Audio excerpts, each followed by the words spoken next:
Xin kính chào quý bà con và quý anh chị đang theo dõi kênh Miệt vườn Tây Nam.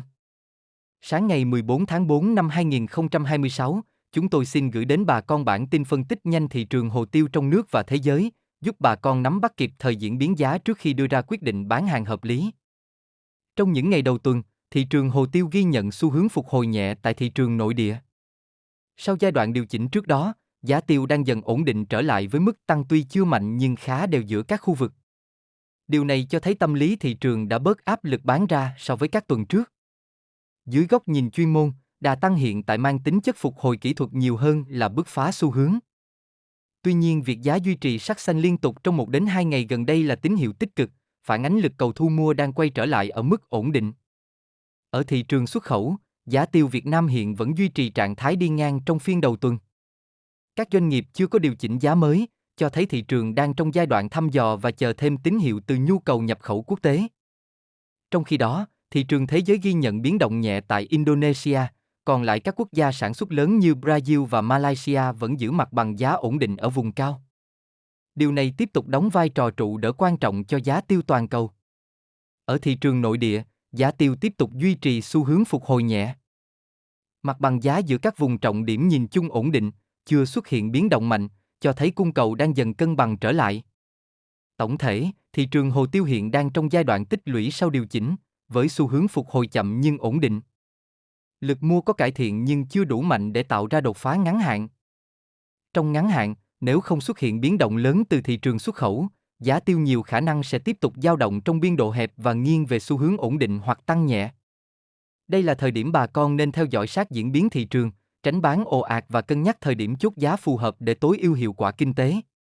Sau đây em xin cập nhật chi tiết giá thu mua hồ tiêu trên thị trường thế giới, thị trường xuất khẩu của Việt Nam và thị trường trong nước tại một số khu vực các địa phương, để bà con mình tham khảo và có thể điện thoại trực tiếp với kho để thương lượng giá cả cho vườn sầu riêng của nhà mình nhé. Giá hồ tiêu xuất khẩu Việt Nam giữ nguyên. Tiêu đen Việt Nam loại 500G trên lít, 6.100 đô la trên tấn. Tiêu đen Việt Nam loại 550G trên lít, 6.200 đô la trên tấn. Tiêu trắng Việt Nam, 9.000 đô la trên tấn. Thị trường xuất khẩu Việt Nam tiếp tục đi ngang, chưa có điều chỉnh mới. Giá hồ tiêu thế giới giữ nguyên. Tiêu đen Indonesia, 7.070 đô la trên tấn. Tiêu trắng Indonesia, 9.315 đô la trên tấn. Tiêu đen Brazil, 6.150 đô la trên tấn. Tiêu đen Malaysia, 9.300 đô la trên tấn. Tiêu trắng Malaysia, 12.200 đô la trên tấn. Thị trường thế giới ổn định, chỉ Indonesia biến động nhẹ. Giá hồ tiêu trong nước theo khu vực. Đắk Lắk, 139.000 đến 140.500 đồng trên ký. Đắk Nông, 138.500 đến 140.000 đồng trên ký. Gia Lai, 138.000 đến 139.500 đồng trên ký. Phú Yên, 138.000 đến 139.500 đồng trên ký. Kon Tum, 138.000 đến 139.500 đồng trên ký. Đồng Nai, 140.000 đến 141.000 đồng trên ký. Lâm Đồng, 140.000 đến 141.000 đồng trên ký. Bà Rịa Vũng Tàu, 141.000 đồng trên ký. Phú Quốc, 138.000 đồng trên ký. Bình Dương, 141.000 đồng trên ký. Dưới góc nhìn chuyên gia nông nghiệp, có thể thấy thị trường hồ tiêu sáng ngày 14 tháng 4 năm 2026 đang vận động theo hướng hồi phục thận trọng sau giai đoạn điều chỉnh trước đó. Mặt bằng giá nội địa có cải thiện nhẹ, tuy nhiên lực tăng vẫn chưa đủ mạnh để hình thành xu hướng bứt phá rõ rệt.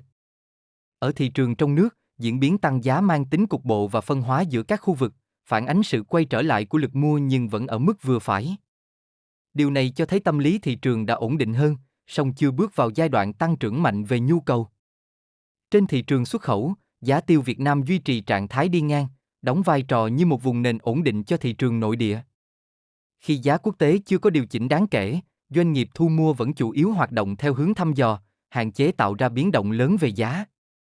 Trong khi đó, thị trường thế giới nhìn chung giữ được sự ổn định, chỉ ghi nhận dao động nhẹ tại Indonesia. Các quốc gia sản xuất lớn khác tiếp tục duy trì mặt bằng giá cao, qua đó góp phần giữ cân bằng chung cho toàn thị trường hồ tiêu toàn cầu. Tổng thể, xu hướng hiện tại đang nghiêng về giai đoạn tích lũy với biên độ dao động hẹp, trong đó yếu tố cung cầu chưa có sự đột biến rõ ràng để hình thành xu hướng tăng mạnh. Trong ngắn hạn, thị trường nhiều khả năng tiếp tục vận động theo hướng tăng nhẹ hoặc đi ngang, chờ thêm tín hiệu rõ ràng hơn từ nhu cầu nhập khẩu và diễn biến giá xuất khẩu. Kết luận, đây là giai đoạn mang tính chất quan sát và tích lũy thông tin quan trọng. Bà con nên theo dõi sát diễn biến thị trường quốc tế và hoạt động thu mua trong nước để đưa ra quyết định bán hàng hợp lý, tránh bán vội trong thời điểm xu hướng chưa thực sự rõ ràng. Kênh Miệt vườn Tây Nam sẽ tiếp tục cập nhật giá nông sản mỗi ngày một cách nhanh chóng và chính xác nhất. Xin kính chúc quý bà con một ngày mới nhiều sức khỏe, mùa vụ thuận lợi và giá nông sản luôn giữ được đà tích cực. Xin kính chào và hẹn gặp lại bà con trong bản tin tiếp theo.